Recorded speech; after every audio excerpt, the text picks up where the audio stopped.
আসসালামু আলাইকুম। আশা করি সবাই ভালো আছেন।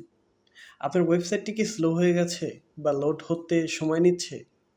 তাহলে আপনার ওয়েবসাইটে ডাটাবেস ক্লিন করা প্রয়োজন। আজকের ভিডিওতে দেখাবো কিভাবে আপনি খুব সহজেই নিরাপদ উপায়ে আপনার ওয়েবসাইটে ডাটাবেস ক্লিন করতে পারেন। ডাটাবেস ক্লিন করার পূর্বে আমরা আমাদের ওয়েবসাইটটি ব্যাকআপ নিয়ে নিব। এজন্য প্রথমেই প্লাগইন এবং প্লাগইন থেকে ইনস্টল প্লাগইনে চলে যাব। দেন এখান থেকে অ্যাড নিউ এবং এখানে আমরা প্লাগইনটি ইনস্টল করে নেব ব্যাকআপের জন্য। আমি ব্যাকআপের জন্য আপড্রাফট প্লাগইনটি ইউজ করছি। আপনি আপনার পছন্দ মতো যে কোনো একটি ভালো প্লাগইন ইউজ করতে পারেন। তবে আমি রেকমেন্ড করব আপনি আপড্রাফট প্লাগইনটি ইউজ করতে পারেন।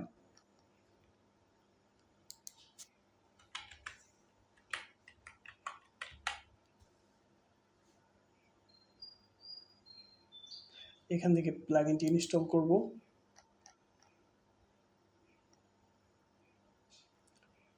দেন এখান থেকে অ্যাক্টিভ করে নেব।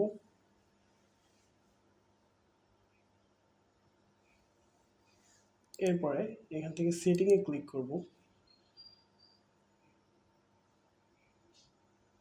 দেন এখান থেকে ব্যাকআপ নাও এখানে ক্লিক করব।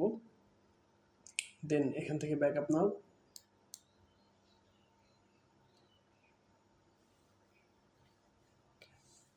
ব্যাকআপটি কমপ্লিট হতে একটু সময় লাগবে।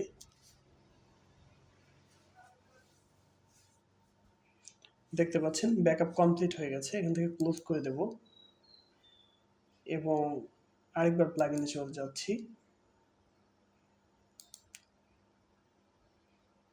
এখান থেকে আরও একটি প্লাগইন ইনস্টল করে নেব ডাটাবেস ক্লিন করার জন্য, যেটি হচ্ছে WP অপটিমাইজ।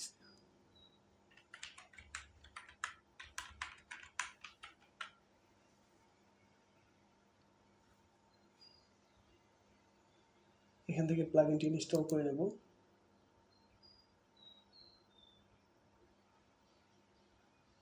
দেন অ্যাক্টিভ করে দিচ্ছি। ওকে, এখানে দেখতে পাচ্ছেন নতুন একটি অপশন যুক্ত হয়ে গেছে WP অপটিমাইজ নামে। এখান থেকে ডাটাবেজে চলে যাব।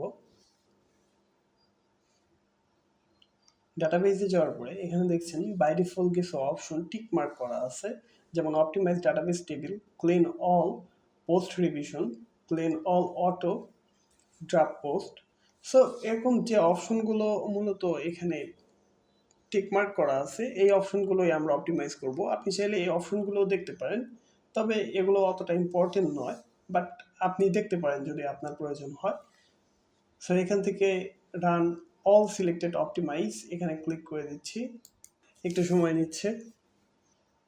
ওকে, আমার ডাটাবেস ক্লিনিং কমপ্লিট হয়ে গেছে। এখন ভিজিট করে দেখব সব কিছু ঠিক আছে কিনা। দেখতে পাচ্ছেন আমার ওয়েবসাইটটি কিন্তু কোনো প্রকার ভেঙে যায়নি। আমার ওয়েবসাইটটি ঠিকই আছে। সো আপনি আপনার ওয়েবসাইটটি চেক করে দেখবেন। যদি আপনার ওয়েবসাইট ঠিক থাকে সেক্ষেত্রে কংগ্রাচুলেশন, আপনি আপনার ওয়েবসাইটের ডাটাবেস ক্লিন করেছেন। আর যদি আপনি দেখেন আপনার ওয়েবসাইটটি ভেঙে গেছে, সেক্ষেত্রে আপনি ড্যাশবোর্ডে চলে যাবেন এবং এখান থেকে আপড্রাফট যে অপশনটি দেখতে পাচ্ছেন ওখানে ক্লিক করবেন এবং আপড্রাফট থেকে এখানে যে ব্যাকআপটি আপনি ক্রিয়েট করেছিলেন এখানে দেখতে পারবেন রিস্টোর নামে একটি অপশন রয়েছে, সেখানে ক্লিক করবেন এবং রিস্টোরে ক্লিক করার পরে এখানে যে অপশনগুলো রয়েছে এগুলো টিক মার্ক করে দিতে পারেন সবগুলোই। এরপর এখান থেকে নেক্সটে ক্লিক করবেন এবং তারপরে আপনার ব্যাকআপটি রিস্টোর করে নেবেন। আশা করি আপনার ওয়েবসাইটটি ঠিক হয়ে যাবে। ভিডিও এই পর্যন্তই। ধন্যবাদ সবাইকে। ভিডিওটি ভালো লাগলে অবশ্যই লাইক দিবেন, আপনার মতামত কমেন্টে জানাতে ভুলবেন না এবং বন্ধুদের সাথে শেয়ার করে আমাদের পাশেই থাকবেন। ধন্যবাদ সবাইকে। আসসালামু আলাইকুম। দেখা হবে নতুন কোনো ভিডিওতে।